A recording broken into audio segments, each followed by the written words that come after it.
নমস্কার। আজকের এই সোর্স ভিত্তিক বিশ্লেষণে সবাইকে স্বাগত। আজ আমরা এমন একটা ভীষণ উচ্চাকাঙ্ক্ষী গ্রামীণ উন্নয়নের ব্লুপ্রিন্ট বা রূপরেখা নিয়ে আলোচনা করব, যা একাধারে স্বাস্থ্য, আধুনিক কৃষি এবং স্বনির্ভরতাকে এক সুতোয় বাঁধার চেষ্টা করছে। আমরা কথা বলছি সান অ্যাগ্রোটেক কৃষক ক্লাবের এই নতুন মডেলটি নিয়ে। ধাপে ধাপে এই পুরো ইকোসিস্টেমটির গভীরে প্রবেশ করে আমরা দেখব কিভাবে এটা শুধু একটা ব্যবসা নয়, বরং মানুষের সম্পূর্ণ জীবনধারা পরিবর্তনের একটা মডেল প্রস্তাব করছে। শুরুতেই একটা বিশাল সংখ্যার দিকে তাকানো যাক। ৩,৯৬,৫০০। সংখ্যাটা নেহাত ছোট নয়, তাই না? এটাই আসলে ওদের চূড়ান্ত লক্ষ্য। ভারতের ৭৯৩টি জেলা জুড়ে প্রায় ৪ লক্ষ সদস্যের একটা স্বনির্ভর নেটওয়ার্ক তৈরি করা। পরিকল্পনাটা হলো প্রতিটি জেলায় গড়ে ৫০০ জন সক্রিয় সদস্য নিয়ে এমন একটা কৃষক ক্লাব গড়ে তোলা, যা পুরো গ্রামীণ অর্থনীতির চেহারাটাই বদলে দিতে পারে। তো এই বিশাল গ্রামীণ পরিকাঠামোটা আসলে কিভাবে কাজ করবে? পুরো ব্লুপ্রিন্টটাকে আমরা ৬টা মূল ভাগে ভাগ করে দেখতে পারি। ১ নম্বর, শুধু চাষবাস নয়। ২, স্বাস্থ্য এবং ব্যক্তি। ৩, কৃষিভিত্তিক ভ্যালু চেন। ৪, শক্তি, দক্ষতা ও সহায়তা। ৫, নেটওয়ার্ক তৈরি। আর সবশেষে ৬ নম্বর হল ভবিষ্যতের কনজিউমার ইকোসিস্টেম। চলুন একদম ব্যক্তিগত পর্যায় থেকে শুরু করে একটা বড় ইকোসিস্টেম কিভাবে গড়ে উঠছে সেটা ধাপে ধাপে দেখে নেওয়া যাক। প্রথমেই আসি ১ নম্বর পয়েন্টে। শুধু চাষবাস নয়, এই উদ্যোগটা কিন্তু মাঠে স্রেফ বীজ বোনার মধ্যে আটকে নেই। এটা আসলে মানুষের চিন্তা ভাবনা আর ব্যক্তিগত রূপান্তরের একটা বড় প্রক্রিয়া।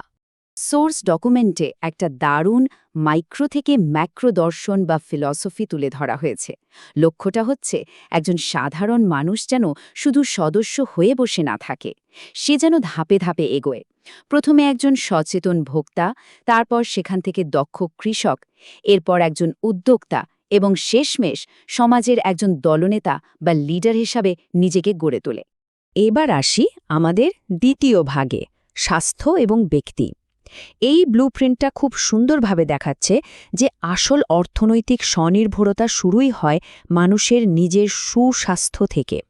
স্বাস্থ্য ছাড়া এত বড় কোনো ইকোসিস্টেম তো টিকতেই পারবে না। পরিকল্পনায় একটা নির্দিষ্ট ফি এর কথা বলা হয়েছে, ৬,৪৯৯ টাকা। এটা হলো প্রস্তাবিত এক্সক্লুসিভ হেলথ কার্ড মেম্বারশিপের ফি। মূলত এই কার্ডটাই হলো ওদের স্বাস্থ্য সচেতনতা উদ্যোগে ঢোকার মূল চাবিকাঠি বা এন্ট্রি পয়েন্ট। এই ক্লিনিক অ্যাট হোম উদ্যোগের মাধ্যমে কিন্তু সদস্যরা অনেক কিছু শিখছেন, যেমন ধরুন অটোফেজি, ডিআইপি ডায়েট, পঞ্চকর্ম বা আর্ট থেরাপির মতো দারুণ সব বিষয় নিয়ে স্বাস্থ্য শিক্ষা। আর সবচেয়ে মজার ব্যাপার কি জানেন? বোনাস হিসেবে ক্লাবের নিজস্ব খামার থেকে সদস্যরা টানা ৫ বছরের জন্য প্রতি বছর ৫০ কেজি করে পেয়ারা পাবেন। মানে স্বাস্থ্যের সাথে সরাসরি কৃষি পণ্যের একটা চমৎকার সংযোগ। ৩ নম্বর পয়েন্টে আমরা দেখব কৃষিভিত্তিক ভ্যালু চেন। স্বাস্থ্য থেকে বেরিয়ে পরিকল্পনাটা এবার খুব দ্রুত একটা বিশাল কৃষি উৎপাদন ব্যবস্থায় গিয়ে পড়ছে। প্রজেক্টের একদম প্রথম ধাপে রয়েছে নির্দিষ্ট এলাকায় ১০,০০০ অর্গানিক পেয়ারা গাছ আর ১০,০০০ উন্নত প্রজাতির লেবু গাছ লাগানো। বুঝতেই পারছেন, এটা জাস্ট শুরু। এর মাধ্যমে একটা শক্তিশালী কৃষির ভিত্তি তৈরি করা হচ্ছে। আর এই অপারেশনের স্কেলটা সত্যিই চমকে দেওয়ার মতো। বছরে ৫ লক্ষ থেকে ১০ লক্ষ কেজি প্রত্যাশিত ফলনের প্রজেকশন দেওয়া হয়েছে। এই বিশাল উৎপাদনটাই কিন্তু পরের গুরুত্বপূর্ণ ধাপগুলোকে সচল রাখার জ্বালানি যোগাবে। আসল খেলাটা কিন্তু এখানেই। ওদের মূল লক্ষ্য শুধু বাজার দরে কাঁচা কৃষিপণ্য বেচে দেওয়া নয়, বরং খামারের পণ্যকে প্রক্রিয়াজাত করা, নিজস্ব ব্র্যান্ডিং করা এবং তারপর সরাসরি ভোক্তার হাতে পৌঁছে দেওয়া। এই নির্দিষ্ট ভ্যালু চেইনটাই হলো আয়ের মূল ইঞ্জিন। আর এই ভ্যালু অ্যাডিশন বা মূল্য সংযোজনের তালিকায় কি নেই? মৌসুমি সবজি শুকিয়ে পাউডার বানানো, কাঁচা কাঁঠালের আটা, বাঁশের লবণ থেকে শুরু করে খামারের নিম আর অ্যালোভেরা দিয়ে প্রাকৃতিক সাবান বা ফেস ক্রিম তৈরি, সব কিছুর পরিষ্কার উল্লেখ রয়েছে সোর্সে। ৪ নম্বর ভাগে রয়েছে শক্তি, দক্ষতা এবং সহায়তা। এই ইকোসিস্টেমটা শুধু কৃষির গণ্ডিতে আটকে নেই, একটা মজবুত সাপোর্ট ইনফ্রাস্ট্রাকচার বা পরিকাঠামো তৈরির দিকেও অনেক দূর পর্যন্ত নজর দেয়া হয়েছে। প্রস্তাবিত প্রকল্পগুলোর তালিকায় নজর দিলে দেখা যায় ব্যাপারটা কত বড়।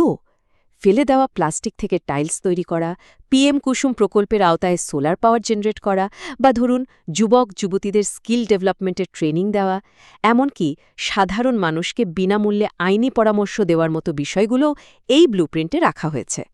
এবার আসি ৫ নম্বর পয়েন্টে, নেটওয়ার্ক তৈরি। সাধারণ কোনো ফাঁদে পা না দিয়ে এত বড় একটা কাঠামো কিভাবে কাজ করবে সেটা জানা খুব জরুরি। সোর্স ডকুমেন্টে খুব স্পষ্টভাবে একটা কথা বলা হয়েছে, এটা কোনো মাল্টি লেভেল মার্কেটিং বা এমএলএম চেইন সিস্টেম নয়, বরং এটা এমন একটা ইকোসিস্টেম যেটা আসল প্রোডাকশন বা উৎপাদন, প্রক্রিয়াজাতকরণ আর একটা বাস্তব মার্কেট প্লেসের উপর ভিত্তি করে দাঁড়িয়ে আছে। পুরো নেটওয়ার্কটা শুরু হয় একদম নিচ বা মাইক্রো স্তর থেকে। প্রথমে সমমনা ১০ জনকে নিয়ে একটা দল বা ক্লাস্টার তৈরি হয়। তাদের কাজ পরিচালনার জন্য দেওয়া হয় ৫,০০০ টাকার একটা ক্যাপাসিটি বিল্ডিং গ্র্যান্ট। এরপর এই ছোট ছোট দলগুলো জুড়ে গিয়ে শেষ পর্যন্ত একটা পুরো ৫০০ সদস্যের জেলা ক্লাব তৈরি করে। প্রস্তাবিত আর্থিক কাঠামোর দিকটা দেখলে দেখা যায় অনলাইন এবং অফলাইন মার্কেটপ্লেস থেকে যে লাভটা আসবে সেটা কিভাবে ভাগ হবে। মজার বিষয় হল ৬০% লভ্যাংশই প্রথম দিককার সক্রিয় সদস্যদের জন্য রাখা হয়েছে, অর্থাৎ যারা শুরুতে উদ্যোগ নেবেন তাদেরকেই বেশি পুরস্কৃত করার প্ল্যান রয়েছে। সবশেষে আমাদের ৬ নম্বর পয়েন্ট, ভবিষ্যতের কনজিউমার ইকোসিস্টেম। এই আলাদা আলাদা প্রকল্পগুলো এক হলে চূড়ান্ত ভিশনটা কেমন দাঁড়াবে সেটাই এখন দেখার। এক ধাক্কায় ২৮টা প্রজেক্ট শুরু না করে খুব বুদ্ধিমানের মতো তারা নির্দিষ্ট কিছু ফেজ 1 বা প্রথম পর্যায়ের প্রকল্পে জোর দিয়েছে। এর ফলে স্বাস্থ্য সচেতনতা, কিছু মূল ফসল উৎপাদন আর নবায়নযোগ্য শক্তির একটা বেশ শক্তপোক্ত ভিত্তি তৈরি করা সম্ভব হবে। সব মিলিয়ে যদি আমরা বৃহত্তর চিত্রটা বা বিগ পিকচারটা দেখি, আজকের এই বিশ্লেষণ থেকে কিন্তু সত্যি একটা গভীর ভাবনার জায়গা তৈরি হয়। স্বাস্থ্য সচেতনতা, আধুনিক কৃষি আর সাধারণ মানুষের স্বনির্ভরতা, এই সবকিছু যখন এক বিন্দুতে এসে মিলবে, তখন শত শত জেলা জুড়ে গড়ে ওঠা এই বিশাল গ্রামীণ ব্লুপ্রিন্টটা ঠিক কতটা জাদুকরী হতে পারে। এটা কি সত্যি ভারতের গ্রামীণ অর্থনীতির চেহারা চিরতরে বদলে দেওয়ার ক্ষমতা রাখে? আপনাদের কি মনে হয়?